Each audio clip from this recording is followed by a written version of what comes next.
Denver 8 TV, your city, your source.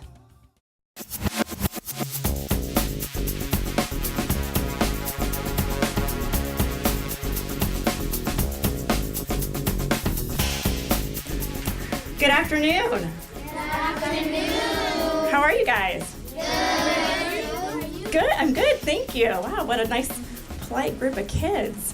My name is Ginger White. I'm Deputy Director for Denver's Arts and Venues, and I'm thrilled to be here today along with Mayor Michael Hancock and our great partners to launch the fourth year of Denver's Youth One Book, One Denver program. This is also the Denver Literacy Week, and we're so thrilled to be part of all of the activities that are going to be part of Denver Literacy Week, as well as this program. Many of you hopefully know that just recently, well, I guess it's recent for some of us, that Denver launched its first cultural plan in 25 years, Imagine 2020. And we're thrilled that the Youth One Book, One Denver program is really one of the ways in which we help to activate Denver's cultural plan by providing this unique program. We're thrilled to be partnering with so many important and impactful and strong partners around the city in making this program possible, including the Office of Children's Affairs, Denver Parks and Recreation, and of course, Denver Public Libraries, and all the youth service organizations that really make this program so successful. As I mentioned, it's in its fourth year, and we've tripled in size and in scope on the quality of this program. And it really is around literacy and making sure that our children during the summer months don't lose all of the great work and learning that has happened throughout the course of the year. And this year we're anticipating having 3,000 students participating in this program, which is really a significant increase year over year. Yes.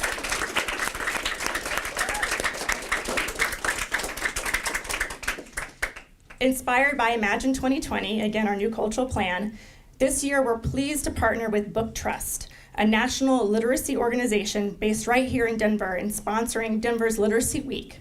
And I want to give you a chance to hear about how some of the schools are participating in this week's programming.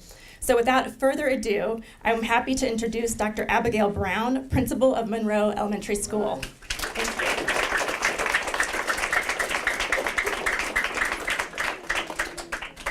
Hi, everyone.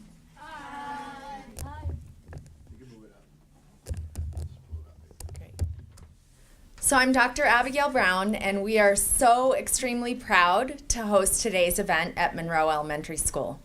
Munroe is working hard to meet the educational needs of our students, and being able to provide our students with increased opportunities to read and improve their literacy skills is a critical component in this. During Denver Literacy Week, we will engage our students and the surrounding community in Book Trust's Readathon, with the goal of cultivating community support for reading and encouraging students to read a total of 100,000 minutes this week alone.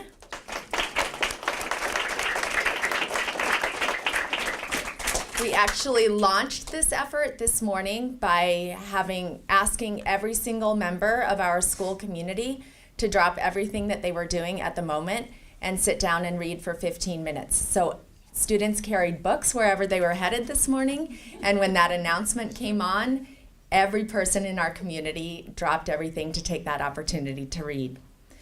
Through our partnership with Book Trust, every student in our kindergarten through 5th grade classrooms has been able to select 1 to 3 books a month this entire school year. These are books that become students' very own books and become part of a library that they have the opportunity to build at home. Children take these books home and share a love of reading with their families, and quite often purchase books or select books through Book Trust for their siblings. So it really becomes a critical family engagement effort. Thanks to Book Trust, our students accrue up to 30 books a year. And again, all students in kindergarten through 5th grade.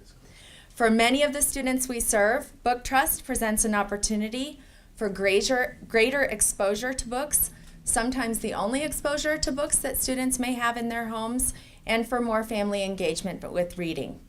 We're also happy to host one of the many summer programs that will actively participate in this summer's One Book, One Denver program.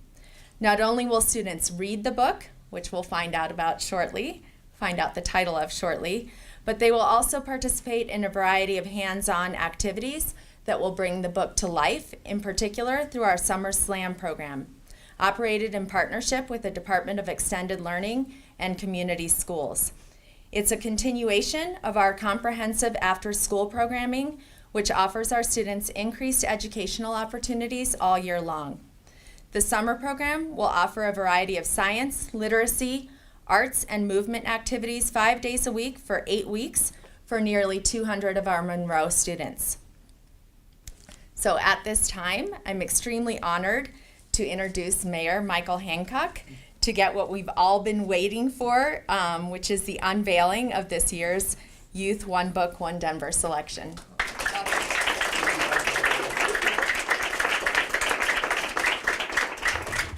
Oh, thank you, Dr. Brown. I am so glad to be here. This is a great event I get to do every year. Hey, students, say yeah. Yeah. Hey, students, say yeah. Yeah. All right, everybody raise their right hand. Your other right. No, your right hand. Got you, didn't I?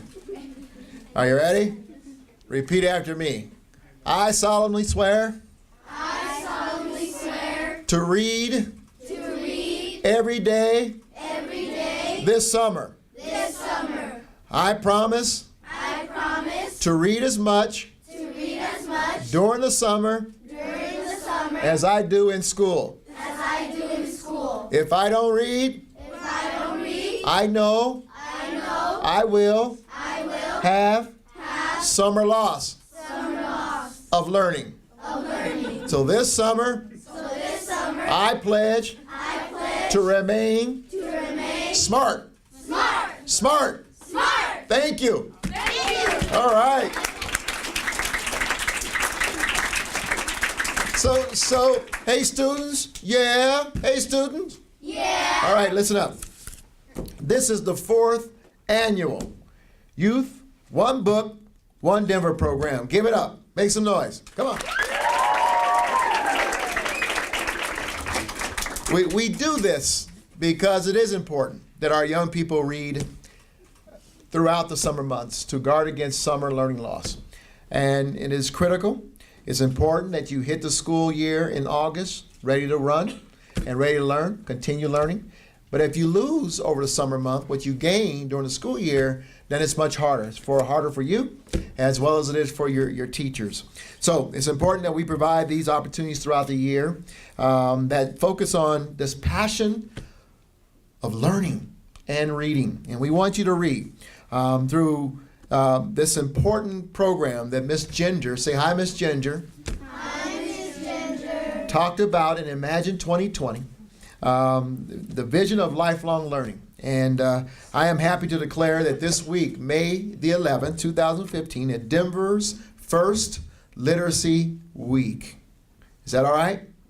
Yeah. So what is this called? Denver's first? Literacy Week. All right.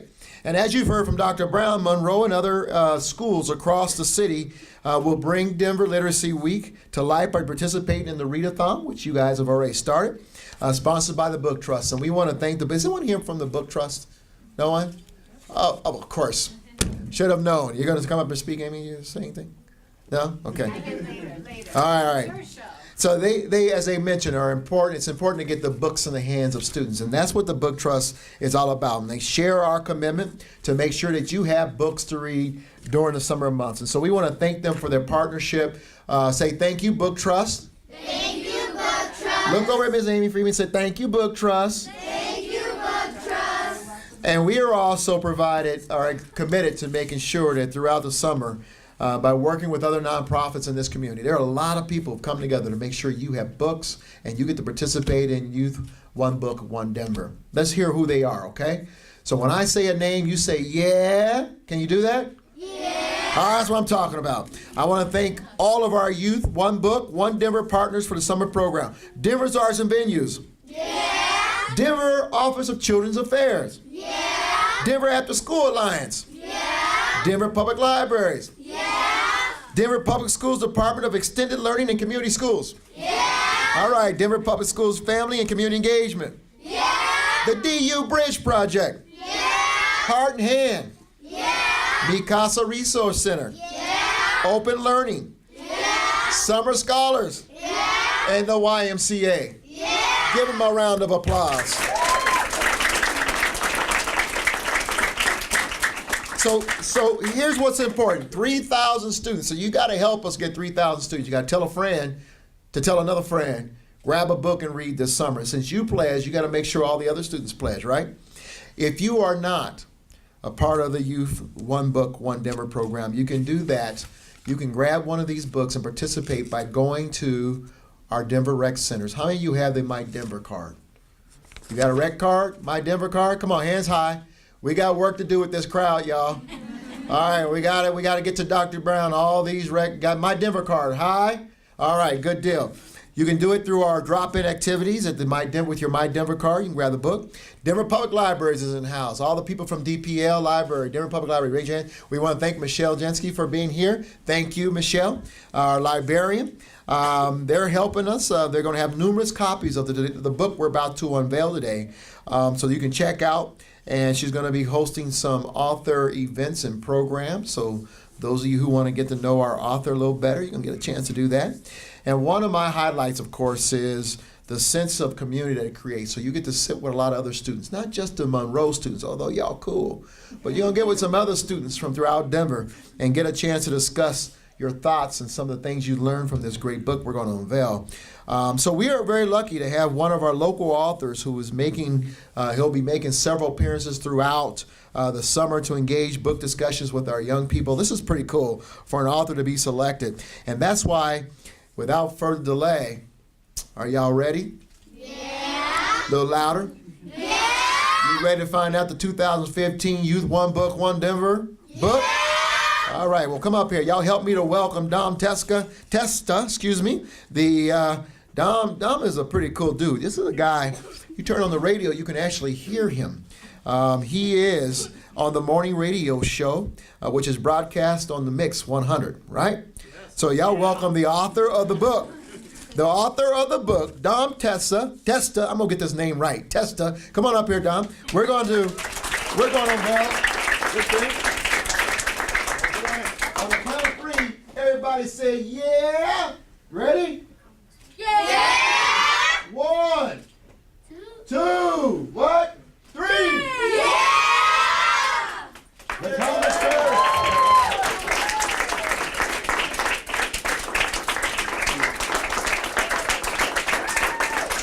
Without further ado, keep your hands clapping for Dom Testa.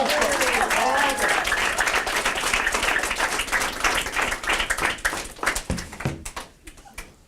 I've never been introduced by the mayor before. That's pretty cool. You know, when I was a kid, my family moved a lot. My dad was in the Air Force, so we moved every couple of years or so. Anybody in here a military brat like I was? You know what I'm talking about then, right? A lot of people who grew up that way, they didn't like it. But when I was a kid, I loved it because I got to see a lot of new places, meet a lot of new people, and see different cultures. But the most challenging thing about moving all the time when you're a kid is that you're very often the new kid in the school.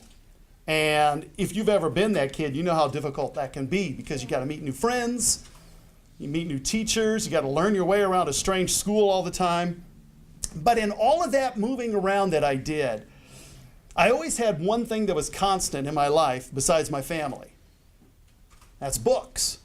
Everywhere I went, school library, community library, I had books. Even the 2 years that we lived in Europe, we lived in Italy for 2 years, and I still have these great memories of going every Saturday to the base library and coming back with a big stack of books. So I knew when I was pretty young, in 3rd grade, I knew, hey, I could probably tell stories too, and I started writing stories in 3rd and 4th grade. And by the time I got to middle school, I was convinced that I could be a writer. And so I did. I was writing short stories, I was writing fan fiction. I would write these on notebook paper, and I'd even try illustrating them myself, and that was a complete and total disaster. But at least I tried. But when I was in high school, it was my English teacher my sophomore year who encouraged me to take my love of reading, take my love of books, and do something with it. She said, do something with that. She gave me the confidence to believe that I could move beyond little scribbled notebooks and believe that someday I might actually hold a book with my name on the cover. So while I really want to thank Mayor Hancock, I want to thank the Denver Office of Children's Affairs, the wonderful people at Arts and Venues, Parks and Rec Department, Denver Public Libraries, the great people with Book Trust that I've gotten to know over the last few months, all of the DPS students who were voting in this program, and so many other people that I probably have left out. I want to thank everyone for giving me this terrific honor, but at the same time, I want to thank Mrs. Hanks, and I want to thank Isaac Asimov for writing stories that kept me company as a young kid when I was traveling around the world. The same with Arthur C. Clarke and Ray Bradbury, all the writers who contributed to the Hardy Boys series. A guy named Robert Arthur who created the Three Investigators series that I loved. Harper Lee, J.R.R. Tolkien. And for that matter, I would go so far as to thank Stan Lee and all the other artists who created Spider-Man and the Hulk and all these other animated stories that kind of kept me company in the backseat of the car when my family was driving everywhere. You know, it's funny, Brooke with Denver Arts and Venues said that I should mention what it means to me to have my book selected. Now, honestly, this is going to sound kind of funny, but you want to know the truth? It makes me feel young. It makes me feel like going back and giving a high five to 10-year-old me. To reach back and say, yes, this is why you read books all the time. When I sat down in my basement several years ago, was first scratching out ideas for what would eventually become the Comet's Curse. You want to know what my motivation was? My motivation was to entertain 10 to 14-year-old me, to kind of replicate the adventure and the spirit and the humor in the books that I enjoyed, the books that captivated me when I was a kid, and the books that probably kept me out of trouble. My number one goal was merely to write a book that would find a kid, and I mean any kid, who was like me, who wanted to read for fun. I knew I wasn't writing Faulkner or Steinbeck or Fitzgerald. You know what? When I was 10 or 12 years old, I didn't want to read their books. I wanted to read the Hardy Boys, and I wanted to read the Three Investigators. I wanted to read 2001: A Space Odyssey. So, Brooke, I don't know if I really answered your question the way that you wanted me to, but that is what the honor means to me. It means that I can hopefully take the same passion that I had at this age for books and kind of transplant it onto students today. It's like a validation, if you will, for all those trips to the library. And people talk about how books are a great escape for kids, right? How kids can escape within a story. And that's true, but I want to add something else to that. I want to add that books help to keep kids grounded. We live in an age where information is not only at our fingertips, but entertainment and distractions are flying at young eyeballs at the speed of light. You know, gadgets and devices that we carry around, they're kind of a mixture of both good and bad, and sometimes kids don't necessarily see the difference. It's the age of Instagram, you know, emphasis on the Insta. It's the age of 140 character tweets. It's the age of, my goodness, Snapchat, you know, where messages and pictures only last 10 seconds. It's like a new low for attention spans. But then we have books. And books are permanent. The stories within these books are eternal. Now, the language may sometimes get a little dated, but the messages rarely do. To Kill a Mockingbird was written more than half a century ago, if you can believe that. But I submit that the message is just as powerful today, and maybe even more relevant. Books allow an adolescent's mind to kind of chill out a little bit and take a breather and kind of absorb, not only for the sake of entertainment, but to learn and to grow and to understand different perspectives and different cultures and different worlds. I'm so excited to be a part of several events throughout the summer for Youth One Book One Denver. And you can find out more, here's the tease, at artsandvenues.com/YOBOD, Y-O-B-O-D. And although the primary emphasis at all of these meetings is going to be on the Comet's curse and about answering stories about the questions about the stories, it's actually also my personal goal at all of these events this summer to help young people like you guys discover your own creative spark. Because teachers will back me up on this. Students who not only read, but who write have a significant advantage when they head out into the real world. Even if they never want to write a novel, that's not important. It's young people who become confident in their writing skills of any kind have a much better chance of succeeding at whatever they want to do in life. I would like to remind every adult in here today, and there are a bunch of you standing in the back like the kids did in school, right? Hanging out in the back of the room. I want to remind you, adults in here today, that it's our responsibility as parents and educators to make sure that we not only get books into the hands of kids, and thank you to people like Book Trust for doing that, but it's also our responsibility to stimulate kids' love of reading so that the books get read, that we lead by example, that we encourage our kids not only to find the books that they love, but to experiment with their own storytelling. Because it's a shortcut world today, right? It's faster and crazier than it's ever been, but books can help to keep a young person grounded, even if it's a fantasy novel. Because fantasy novels might have dragons and vampires and elves, but you know what? They also usually have a very powerful lesson. And for the students who are in this room, I hope you enjoy all 236 pages of The Comet's Curse. And then I hope you discover the other 5 books in the entire Galahad series and have fun. But I also challenge you to find the books that not only entertain you, but find the books that inspire you. That you will always keep your eyes open and your minds open for new things that will stimulate your own creativity and keep you asking questions. Because the day you stop asking questions is the day you shrivel up and get old. Keep reading and keep dreaming, okay?